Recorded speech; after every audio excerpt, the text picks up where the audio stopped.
Selamat pagi anak-anak, jumpa lagi dengan Vera.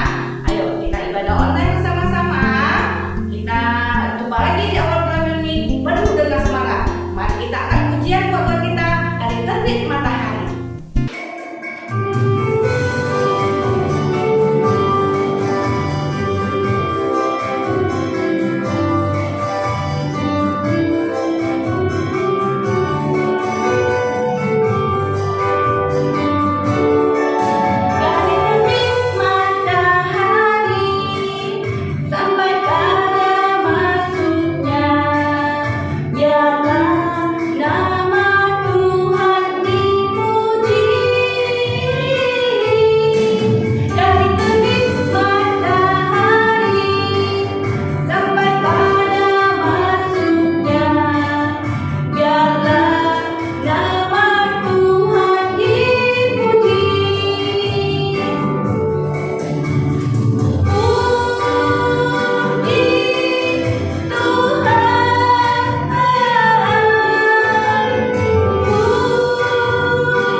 Terima kasih ya Bapak atas penyertaan Bapak di dalam hidup kami.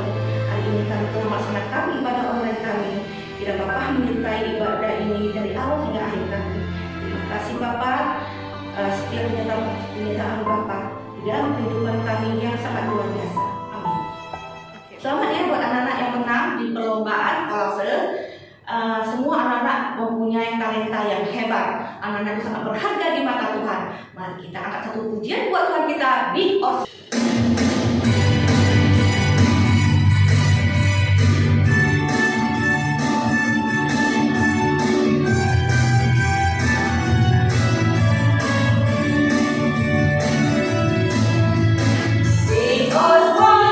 Short and long, semua dicintainya. Tuhan membuat kita berharga. Bekerja, berkarya bagi kemuliaannya. Bersama Tuhan aku bisa.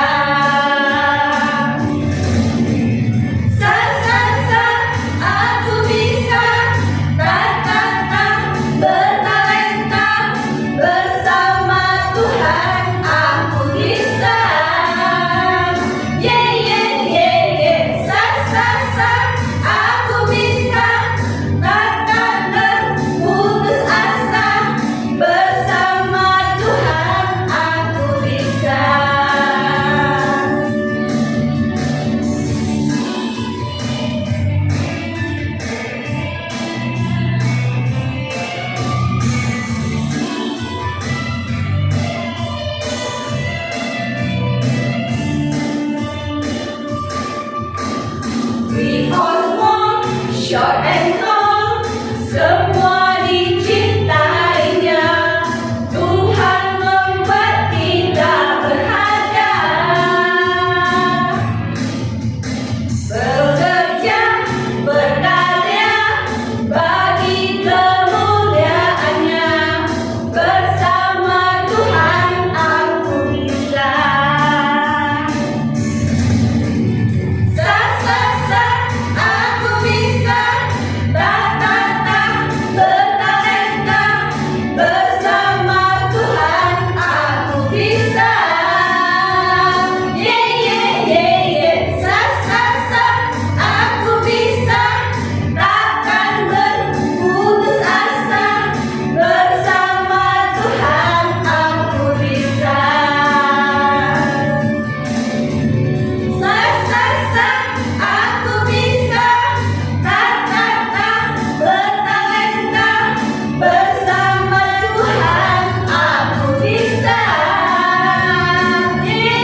Siapa yang senang jadi anak Tuhan? Kalau Miss sangat senang sekali jadi anak Tuhan. Ayo kita angkat satu pujian. Aku senang jadi anak Tuhan.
Selamat pagi anak-anak, kembali lagi bertemu dengan Miss Jeris. Hari ini kita akan kembali mendengarkan firman Tuhan tentang 10 hukuman ya untuk bangsa Mesir karena mereka tidak mau membebaskan bangsa Israel, yaitu ada 10 tulah. Oke, sebelumnya mari kita sama-sama lipat tangan, kita berdoa terlebih dahulu. Tuhan Yesus, terima kasih untuk hari ini. Kami bersyukur dan berterima kasih karena Engkau memberikan nafas kehidupan yang baru untuk setiap kami. Saat ini kami ingin mendengarkan firman Tuhan. Kiranya Engkau menolong kami dan juga biarkanlah kami boleh konsentrasi dan fokus terhadap cerita yang disampaikan oleh Rasul kami. Dan kami juga boleh memahami cerita yang telah disampaikan oleh Rasul kami. Terpujilah Engkau, Juru Selamat kami yang hidup. Amin. Nah, hari ini kita akan mendengarkan cerita tentang tulah yang keempat. Siapa yang masih ingat apa saja yang ada di tulah yang pertama? Ya, air menjadi darah. Kemudian yang kedua itu apa? Benar sekali, kata. Begitu banyak kata yang ada di bangsa Mesir, ada di tempat Mesir itu ya. Nah, yang ketiga itu apa? Nyamuk. Nah, yang keempat, ada yang tahu tidak? Yang keempat adalah lalat pikat. Nah, lalat pikat ini apa sih, Lause? Apakah seperti lalat yang biasa ada di tong sampah atau ada di makanan-makanan dihinggapi lalat? Apakah lalat yang itu? Bukan. Nah, pertama ceritanya seperti ini. Pagi-pagi sekali Tuhan menyuruh Musa untuk pergi ke tepi sungai. Untuk apa ke tepi sungai? Untuk menemui Raja Firaun. Karena mereka tidak bisa langsung masuk ke dalam istana, maka Musa harus menunggu ketika Raja Firaun keluar dan ke tepi sungai baru dijumpai. Nah, untuk apa? Tentu saja sama, untuk meminta Raja Firaun membebaskan bangsa Israel dari tanah Mesir, supaya mereka boleh kembali menyembah Tuhan, ya, boleh memberikan persembahan untuk Tuhan. Nah, tapi apakah Firaun mau? Musa bilang begini. Nah, kalau kamu tidak mau membebaskan bangsaku, maka Tuhan akan menghukum Mesir dengan lalat pikat. Nah, jika tidak mau membebaskan Israel, maka akan diberikan lalat pikat. Nah, lalat pikat ini adalah lalat yang berbeda dengan biasanya. Lalat ini bukan hanya ukurannya kecil, kemudian dia terbang sana terbang sini untuk mengganggu. Tidak hanya itu. Ternyata lalat pikat ini bisa menghisap darah. Nah, kalau kita tahu yang bisa menghisap darah itu serangkanya apa? Nyamuk. Nah, kalau lalat pikat ini ternyata bisa juga menghisap darah. Nah, kalau lalatnya hinggap, dia langsung tancapkan ke dalam kulit kita, lalu dia akan menghisap darah kita. Wah, dan ini lebih sakit daripada nyamuk biasa, ya, gigitannya ini lebih sakit. Nah, tergores seperti itu ya, langsung dihisap. Nah, tapi ada satu yang Tuhan perintahkan untuk membedakan bangsa Israel dan juga bangsa Mesir. Yaitu Tuhan bilang, di antara semua tanah Mesir akan dikenai tulah ini. Tapi satu bagian, satu wilayah, tidak ada satu ekor pun lalat pikat. Di mana? Gosen. Nah, ini dia. Di Gosen. Nah, di Gosen ini tidak terkena tulah yang keempat, tapi yang di tempat yang lain semuanya ini terkena tulah. Nah, di sini di Mesir ini ada satu dewa. Namanya Baal Zebul. Nah, dewa ini adalah dewa lalat, dewa kesuburan dan juga dewa kelimpahan. Nah, Tuhan menggunakan simbol ini, lalat, untuk mempermalukan bangsa Mesir. Bahwasanya dewa mereka tidak bisa berbuat apa-apa. Bahkan dewa ini, nah yang lalat pikat inilah yang mengganggu aktivitas dari bangsa Mesir. Wah, lihat, banyak sekali lalatnya. Dan ini bukan menggunakan tongkat atau apa dari Musa dan Harun ya, tapi Tuhan langsung memberikan tulah ini ke bangsa Mesir. Banyak sekali yang menderita, lihat. Tapi khusus Gosen tidak terkena. Ya, yang lainnya, aduh, kena gigit, aduh. Nah, ini gigitannya ini bahaya ya kalau lalat pikat ya. Nah, akhirnya mereka menderita, mereka kesulitan. Lihat, pasti kalaupun tidak diceritakan, kita tahu kalau misalnya di rumah kita banyak lalat pikat, apa yang kita alami? Tentu saja kita sedih. Banyak bangsa Mesir ya pasti sedih, kesusahan, menangis, ya, kesakitan, menderita. Lalu apa yang terjadi? Apakah Firaun langsung luluh hatinya lalu membebaskan bangsa Israel? Dia apakah sudah kapok? Mulai dari air menjadi darah. Dia bilang mau membebaskan, tapi akhirnya dia berubah pikiran. Kemudian yang kedua, kata mengganggu sekali, lompat sana lompat sini. Dia juga mau membebaskan, tapi rupanya dia tidak mau. Yang ketiga, nyamuk, begitu banyak nyamuk, dan dia juga akhirnya tidak menepati janjinya. Dan yang keempat hari ini adalah lalat pikat, yang sampai bangsanya itu sudah menderita sekali kesakitan. Apakah Raja Firaun ini sudah menyerah? Ya sudahlah, biarkanlah bangsanya pergi. Apakah seperti itu? Kita dengarkan. Nah, si Raja Firaunnya ini bilang, pergilah, persembahkanlah korban kepada Allahmu. Tapi di negeri ini katanya. Nah, di negeri ini. Akhirnya si Raja Firaun ini mau membiarkan mereka pergi. Lalu si Musa dan Harun ini menyampaikan kepada Tuhan, Tuhan, Raja Firaun sudah mengatakan seperti ini. Lalu apa yang terjadi? Tuhan akhirnya memusnahkan tulah yang keempat. Dan kembali lagi si Raja Firaun ini dia kembali sombong. Dia tidak mau membebaskan bangsa Israel. Dia mengingkari janjinya untuk yang keempat kalinya. Bayangkan, dia adalah raja yang paling curang ya. Dia ini adalah raja yang sudah berjanji, sudah mau membebaskan, tapi dia mengingkarinya. Dia curang dengan apa yang sudah dia katakan. Nah, curang ini sama dengan berbohong. Siapa di sini anak-anak yang suka berbuat curang atau suka berbohong? Pasti ada iblis yang bisik-bisik. Misalnya, contohnya ya, Mama bilang, "Hei Doni, kamu beli dulu ini garam di toko depan, toko Surya." Lalu dia ambil uangnya dari Mama 10.000. Dia pergi beli garam. Setelah dia bayar, ada kembaliannya. Rupanya garamnya cuma 5.000. Dikembalikan 5.000 juga ya. 10.000 kurang 5.000 itu 5.000. Nah, 5.000 dia bawa pulang. Ketika dia sedang di jalan, dia lihat apa? Ada lollipop. Aku pengen makan, tapi aku nggak ada uang. Ada uang Mama tadi sisa 5.000. Ya udah, aku beli saja lollipop itu. Lalu dia bayar. Berapa lollipopnya, Ai? 2.000. dia bayar 2.000. Uangnya sisa 3.000. Dia ambil lollipopnya, dia pulang. Ketika pulang dia kasih ke mama. Ma, ini dia garamnya. Oke, ada balik berapa uangnya, Don?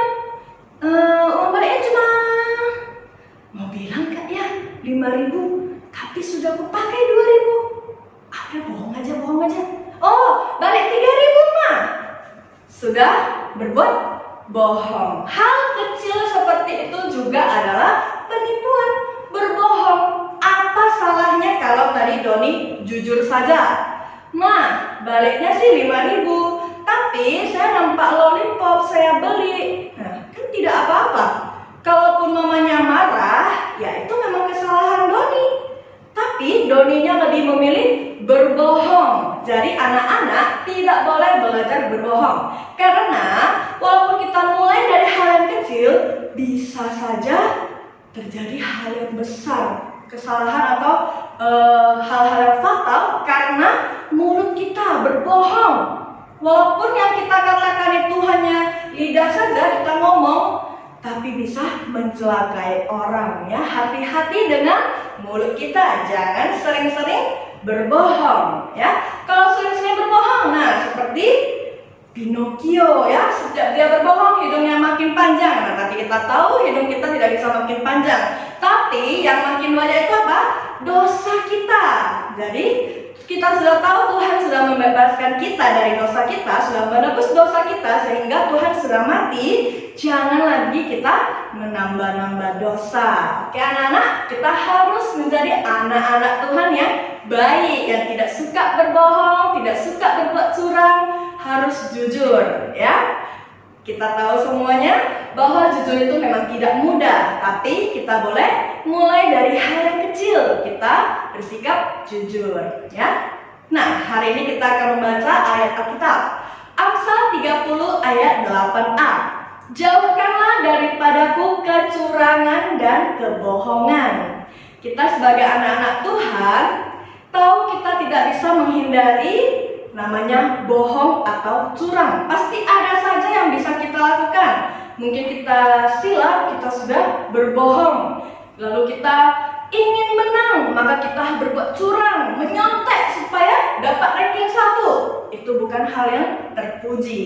Jadi kita harus merubah sikap hidup kita dari hal-hal yang kecil terlebih dahulu, supaya kita sudah sering melakukan hal yang jujur, kita sudah tidak bisa lagi berbuat curang ya. Sudah tidak enak rasanya kalau kita berbuat curang. Tapi kalau kita sering berbohong, maka kita tidak akan pernah segan-segan lagi untuk jujur. Kita tidak akan bisa lagi jujur ya. Sudah? Nah, hari ini itu saja cerita dari Lause. Nah, Lause punya 3 pertanyaan untuk anak-anak semua. Nah, yang pertama, apa tulah yang keempat? Apa nama tulah yang keempat? Sudah? Nah, kemudian yang kedua, apa perbedaan lalat biasa dengan lalat pikat? Apa perbedaannya? Kemudian yang ketiga, apa isi ayat Alkitab hari ini? Nah, gampang sekali bukan? Jawab lalu kirimkan ke wali kelas masing-masing. Jadi poin yang sudah kita dapatkan hari ini, kita harus menjadi anak-anak yang jujur, anak-anak yang tidak suka berbohong, tidak suka berbuat curang. Oke anak-anak, mari kita sama-sama belajar untuk menjadi anak yang disayangi Tuhan. Ya, kita harus menyenangkan hati Tuhan. Mau kan anak-anak? Oke, itu saja cerita hari ini. Mari kita sama-sama lipat tangan, kita berdoa. Tuhan Yesus, terima kasih untuk hari ini kami telah mendengarkan firman Tuhan. Tuhan, kami mau menjadi anak-anak yang lebih baik lagi. Kami mau menghindari kebohongan dan juga kecurangan. Kami tahu ini akan sulit dalam hidup kami Tuhan, tapi kami meminta Tuhan untuk boleh menolong kami, supaya kami boleh menjalani hal-hal yang menyenangkan hati Tuhan. Terima kasih ya Tuhan, kiranya Engkau berkati kesehatan kami dan juga kami boleh belajar dengan baik. Terpujilah Engkau Juru Selamat kami yang hidup. Amin. Nah, ya kita sama-sama doa. Bapa kami, Bapa kami yang di surga, dikuduskanlah namamu. Datanglah kerajaanmu, jadilah kehendak-mu di bumi seperti di surga. Berikanlah kami pada hari ini makanan kami yang secukupnya. Dan ampunilah kami akan kesalahan kami, seperti kami juga mengampuni orang yang bersalah kepada kami. Dan janganlah membawa kami ke dalam pencobaan, tapi lepaskanlah kami daripada yang jahat. Karena Engkaulah yang punya kerajaan dan kuasa dan kemuliaan sampai selama-lamanya. Amin. Baik anak-anak, semoga kita semua boleh hidup dalam kejujuran ya. Sampai jumpa anak-anak, bye. Nantikan cerita berikutnya untuk tulah ke-5.